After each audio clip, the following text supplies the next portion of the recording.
अब गरीबदास साहब ने बताया है कि कोई है रे परले पार का, जो भेद कहे झनकार का। कोई है रे परले पार का, जो भेद कहे झनकार का। वाह रही गोरख वाह रही दत्त, वाह रही दरु प्रहलाद अर्थ। वार माने उर्ली साइड में, इधर ही रहेगी उर्ली साइड में वार, और पार परली साइड में। वाह रही गोरख वाह रही दत्त। गोरख तो आप जानते हैं दत्त दत्तात्रेय, और ध्रुव और प्रहलाद कहते हैं ये इधर ही है इस काल के जाल में। वाह रही गोरख वाह रही दत्त, वाह रही ध्रुव प्रहलाद अर्थ। वाह रही सुखदेव वाह रही व्यास, वाह रही पाराशर प्रकाश। वाह रही दुर्वा सादर वेश, वाह रही नारद सारद शेष। वाह रही भरतरी गोपी चंद, वाह रही सनक सनंदन बंद। वार माने उरले ही साइड में, वार ही इधर ही।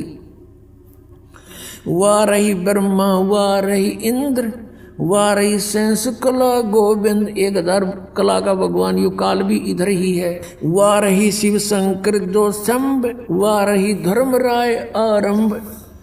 ये तुम्हारा शिव शंकर भी वार ही है, तुम्हारा शंभु, और धर्मराय भी वार ही है। वाह रही धर्मराय धरधीर, परम धाम पहुंचे कबीर। रग यदुसाम अथर्वेद, परम धाम नहीं लहा वेद। अब चारों वेदों में परम धाम सतधाम सतलोक धूलोक इन सब का वर्णन है, लेकिन इसके आधार से उस परमात्मा को किसी ने पाया नहीं। ये वेद भी परमात्मा ने ही वेदों में दिलवा रखा दे रखा है। अलल पंख अगाध भेव, जैसे कुंज सुरती से। वार पार थे हाने था गरीबदास निर्गुण निगाह। अब गरीबदास जी कहते हैं, गरीबदास साहब जी को परमात्मा मिले जैसा आपको बताया, सचखंड में लेकर गए, फिर वापस छोड़ा, आंखों देखा हाल लिखा भगवान का। और परमेश्वर ने स्वयं बताया है, अवधू अवगत से चल आया, कोई मेरा भेद मरहम ना पाया। ना मेरा जन्म ना गर्भ बसेरा, बालक हो दिखलाया। काशी नगर जल कमल पडेरा, तहाँ जुलाए न पाया। मात पिता मेरे कुछ नाही, ना मेरे घर दासी। जुल्हे का सुत आण कहाया, जगत करे मेरी आसी। 5 तत्व का धड़ नहीं मेरे, मैं जानू ज्ञान अपारा। सतस्वरूपी नाम साहेब का ओहे नाम हमारा। अदर दीप गगन गुफा में तानिज वस्तु सारा। तेरा ज्योत स्वरूपी अलख निरंजन, धरता ध्यान हमारा। हाड चाम लहू ना मेरे, कोई जाने सतनाम उपासी। तारण तरण अभय पद दाता, मैं हूँ कबीर अविनाशी। अब क्या बताया भगवान ने स्वयं आकर कहा कि अब धू गोरखनाथ से बात हुई थी परमात्मा की, और उसको सिद्धि में भी फेल कर दिया था, उसकी सिद्धि निष्क्रिय कर दी थी। ज्ञान से परिचित कराया तब समझ गए वो।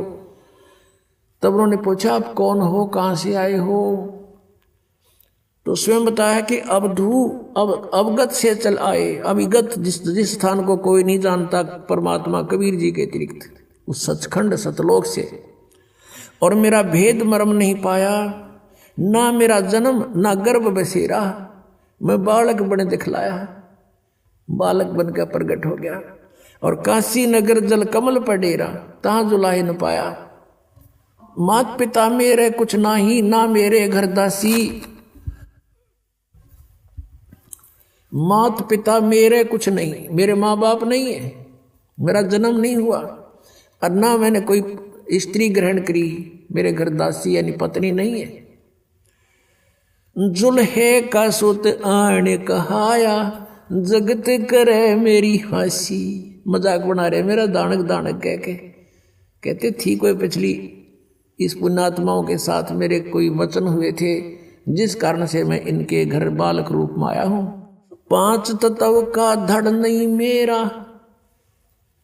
यजुर्वेद अध्याय नंबर 40 के मंत्र नंबर 8 में कहा है कि शुक्रम अकायम, सप्रियागात यानी सबसे प्रथम पूर्ण रूप से सशरीर यानी समर्थ सशरीर परमात्मा है सबसे पहले। और शुक्रम अकायम अवर्णम असनाविरम अपाप विद्दम कबीर मनीषी स्वयंभू परिभू। ओए होए, अब यहाँ ये अज्ञानियों ने एक अकायम शब्द से परमात्मा को निराकार सिद्ध करने की चेष्टा की, लेकिन ये शुक्रम अकायम असनाविरम क्यों लिखे? और फिर स्वयंभू कहा, निराकार है तो स्वयंभू के आवश्यकता थी लिखने की। और अकायम था, अकायम शब्द लिख देते, शुक्रम अकायम असनाविरम अवर्णम। उस परमात्मा का शरीर हमारे जैसे नाड़ी आदि जोड़ जुगाड़ से नहीं बना, और माता के संयोग पिता के संयोग से शुक्र से नहीं बनाइए। शुक्रम अकायम है, शुक्र से बना हुआ वाली काया नहीं है, नाड़ी भी नहीं उस परमात्मा के शरीर में। शरीर हमारे जैसा एक तत्व से बना, नूर से। और वो क्या है? वो कबीर मनीषी, वो कबीर परमात्मा है। मनीषी माने महाविद्वान तत्वदर्शी संत, मनीषी तत्वदर्शी संत। वो कबीर जी स्वयंभू, स्वयं प्रकट होते हैं। स्वयं प्रकट होना फिर निराकार की तरह का, तो स्वयंभू लिख दिया। और परिभू सबसे पहले प्रकट पुरुष वो परमात्मा है, और अपनी वाणी का ज्ञान देने के लिए यहाँ प्रकट होते हैं। तो यहाँ क्या बताते हैं? अदर द्वीप गगन गुफा में तान निज वस्तु सारा। गोरखनाथ से कह रहे हैं भगवान, तेरा ज्योत स्वरूपी अलख निरंजन धरता ध्यान हमारा। क्योंकि ये आपने देखा नाथ पंथाले का आलोक निरंजन हमारे गांव में था, नाथों का डेरा है अभी भी। वो बाबा आया करता है का अर्थ आलोक निरंजन। अब हमने कह बेरा था काल ले आंडा है, ये पता चलिया आंधे काल का नाम ले अलख निरंजन आटा गालियो माई। तो ये इस अलख निरंजन ने सुप्रीम पावर मान रहे हैं। परमात्मा कहते हैं तेरा ज्योत स्वरूपी अलख निरंजन धरता ध्यान हमारा। हाड चाम लहू ना मेरे, मेरा शरीर हाड चाम से नहीं है। और कोई जाने सतनाम उपासी, यानी मेरे से परिचित व्यक्ति ही उस सतनाम का जाप करने वाला मुझे पहचान सकता है। और तारण तरण अभय पद दाता मैं हूँ कबीर अविनाशी।